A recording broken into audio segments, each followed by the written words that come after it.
Rain drummed against the windows of the Morning Cup, the small cafe on 3rd Avenue that most people passed without noticing. Inside, the warm lighting and smell of fresh coffee created a cocoon against the gray afternoon outside. Michael Harrison sat alone at a corner table, a cup of black coffee cooling in front of him. At 34, he was the youngest CEO in his industry, founder of Harrison Tech Solutions, a company worth $200 million. His dark suit was perfectly tailored, his appearance immaculate, and he was utterly, completely alone. It was the anniversary of his father's death. 5 years since the heart attack that took the only person who'd really known Michael. 5 years of building an empire to prove his father's faith in him hadn't been misplaced. 5 years of 16-hour days and empty victories and a success that felt increasingly hollow. Michael stared at his phone. 42 unread emails, 6 missed calls, a calendar packed with meetings. Not a single message asking how he was. Just people wanting things from him. Decisions, money, time, approval. He'd canceled everything today. Told his assistant he needed the afternoon off, no explanations. Then he'd come to this cafe he'd never been to before, in a neighborhood where no one would recognize him, and sat alone with his grief. The cafe was quiet. A few people at other tables, absorbed in their laptops or books. No one paying attention to the man in the expensive suit trying not to fall apart. "Are you okay, sir?" The small voice startled Michael. He looked up to find a little girl standing beside his table. She couldn't have been more than 5 years old, with platinum blonde hair pulled into pigtails, one adorned with a coral pink bow. She wore a pink jumper over a white shirt and held a half-eaten chocolate chip cookie in one small hand. "I'm fine," Michael said automatically, the lie he'd perfected over 5 years. The little girl tilted her head, studying him with the unnerving perception children sometimes have. "You don't look fine. You look sad, like my mommy does sometimes when she thinks I'm sleeping." Michael felt something crack in his chest. "I am a little sad," he admitted. "But it's not your problem. Where's your mom?" The girl pointed to a woman a few tables away, blonde hair like her daughter's, wearing jeans and a simple sweater, absorbed in her laptop. She looked tired but content, occasionally glancing toward her daughter to make sure she was safe. "She's working," the girl said. "She works a lot, but she says it's okay because she's building something important. I'm supposed to be coloring." She held up a coloring book and crayons. "But I saw you, and you looked lonely." "You're very observant," Michael said, managing a small smile despite the tears threatening to fall. "My name is Lily," the girl announced. "What's yours?" "Michael. Why are you sad, Michael?" Lily asked with the directness only children possess. Michael looked at this tiny person who'd seen through his armor in 30 seconds when most adults never looked past the suit and the title. Someone I loved died a long time ago, Michael said quietly. "And today I'm remembering him." Lily's expression became very serious. "My daddy died too. I was a baby, so I don't remember him. But Mommy says he loved me very much. She says people who love us never really leave because we carry them in our hearts." Michael's vision blurred. "Your mommy is very wise." "She's the smartest person in the whole world," Lily said with absolute conviction. She held out her half-eaten cookie. "Do you want some?" "Cookies help when you're sad." Michael laughed, a real laugh that surprised him. "That's very kind, but you keep it. It looks delicious." "Okay." Lily took a bite, then studied him again. "You know what else helps? Coloring. Do you want to color with me?" Before Michael could answer, Lily's mother appeared, gently but firmly taking her daughter's hand. "Lily, sweetie, you can't bother people," she said, then looked at Michael apologetically. "I'm so sorry. She's very friendly. Sometimes too friendly. She's not bothering me," Michael said quickly. "She's actually been the best part of my day." The woman looked surprised. Up close, Michael could see the lines of exhaustion around her eyes, the way her clothes were clean but worn, the wedding ring she still wore on her left hand.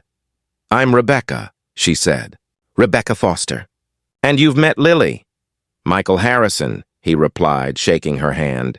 "Are you really sad?" Lily asked Michael, ignoring her mother's gentle attempt to pull her away. Because you could have dinner with us. We're having mac and cheese. The kind from the box that Mommy says isn't very fancy, but I think is the best. Lily. Rebecca's cheeks flushed. We can't invite strangers to dinner. But he's not a stranger, Lily protested. He's Michael, and he's sad because someone he loved died, like Daddy. So we should be nice to him. Rebecca's expression shifted from embarrassment to understanding. She looked at Michael more carefully, seeing past the expensive suit to the grief underneath. I'm sorry for your loss, she said softly. Today must be hard. It is, Michael admitted. Then, surprising himself, he added, and your daughter is right. Her cookie recommendation was excellent advice. Rebecca smiled, a genuine smile that transformed her tired face. She's a firm believer in cookie therapy. And coloring therapy, Lily added. Will you color with me? Just for a little bit. Then Mommy and I have to go home. Michael looked at this little girl who'd walked up to a stranger and offered kindness without agenda, who'd seen his pain and responded with cookies and compassion. I'd be honored to color with you, he said. Lily dragged her coloring book and crayons to Michael's table. Rebecca hesitated, then sat down too, clearly deciding that supervising was necessary. What should I color? Michael asked, looking at the pages of princesses and castles and flowers. This one, Lily said decisively, pointing to a picture of a castle. You can make it any colors you want. There's no wrong way. Michael picked up a blue crayon and started coloring. He couldn't remember the last time he'd done something this simple, this purposeless, this peaceful. You're very good at staying in the lines, Lily observed. Better than me? Practice, Michael said. I used to color with my dad when I was little. He always said it helped him think. Was he nice? Lily asked. The nicest, Michael replied, his voice thick. He believed in me when no one else did. Told me I could do anything if I worked hard enough. He was right, Rebecca said quietly. I can tell. Michael looked up at her. How? The way you're coloring with my daughter, she said. Most wealthy businessmen wouldn't sit in a cafe on a Tuesday afternoon coloring with a 5-year-old. They'd be too important, too busy. But you're here. That says something about who you are. How do you know I'm a businessman? Michael asked. Rebecca smiled. The suit. The watch. The way you carry yourself. Also, Lily, put that phone down. It's not yours. Michael realized Lily had picked up his phone, examining it with curiosity. It's okay, he said. She's fine. You have a lot of messages, Lily observed, squinting at the screen before her mother gently took the phone away. I do, Michael admitted. I run a company. People always need things from me. But do they ever ask what you need? Rebecca asked perceptively. The question hit Michael like a physical blow. No, they don't. That's lonely, Rebecca said simply. I understand. After my husband died, everyone wanted to help. But what they really meant was they wanted to fix me.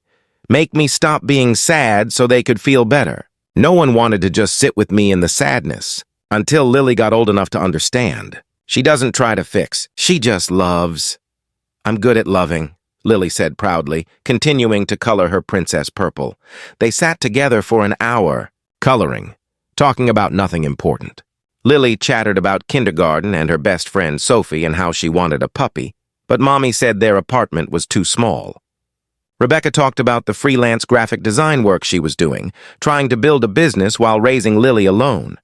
It's hard, she admitted. I won't pretend it's not.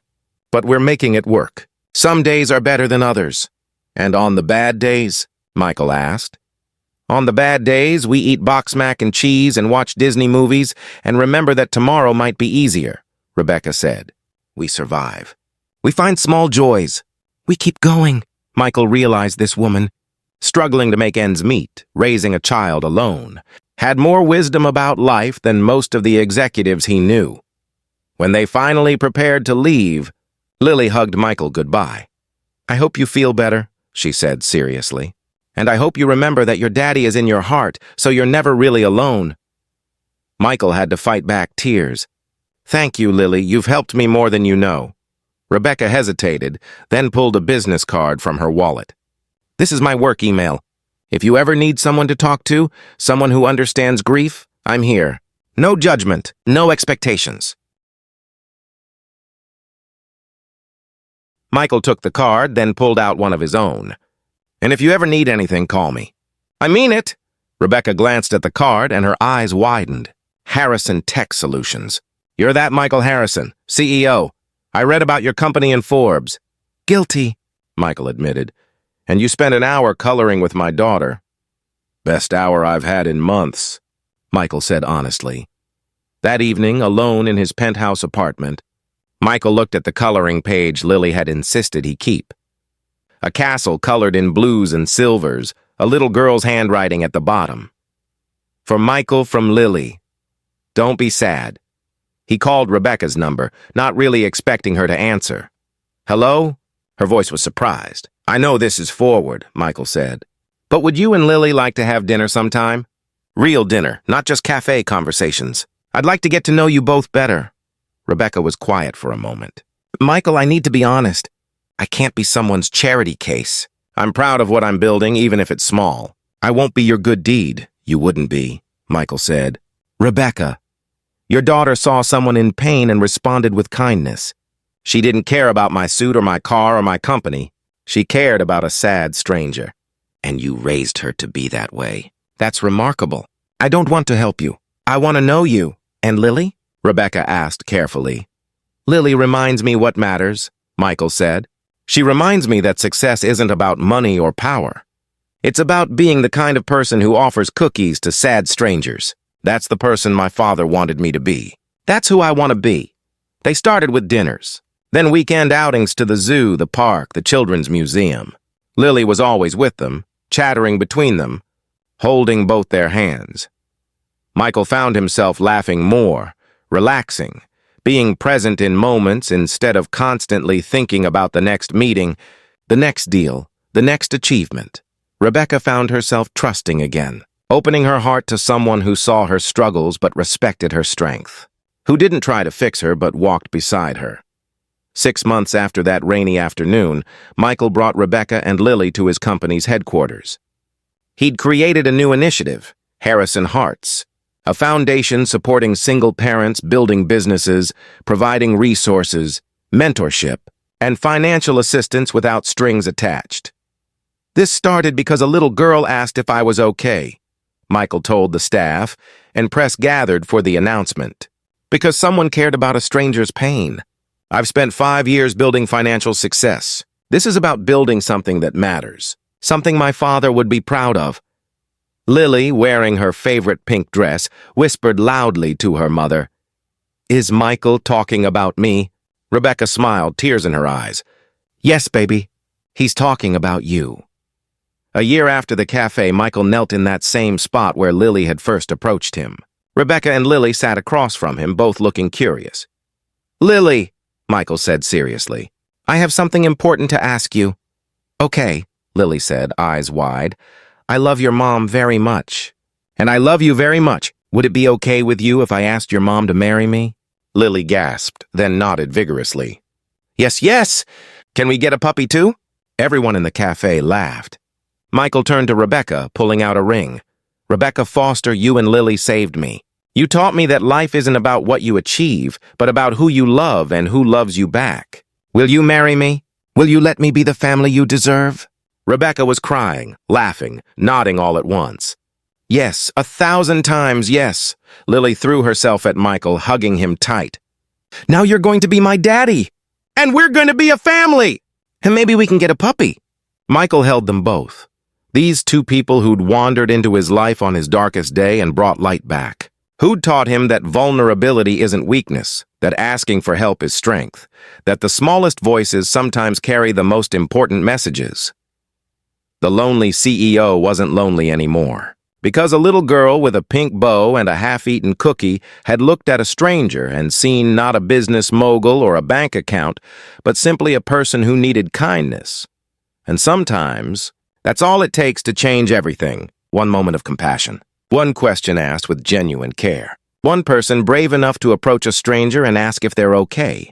If this story touched your heart, please like and share it with someone who believes in the power of small kindnesses. Subscribe for more stories about unexpected connections and found families. Comment below about a time when a child's wisdom helped you see clearly. or when a stranger's compassion changed your perspective.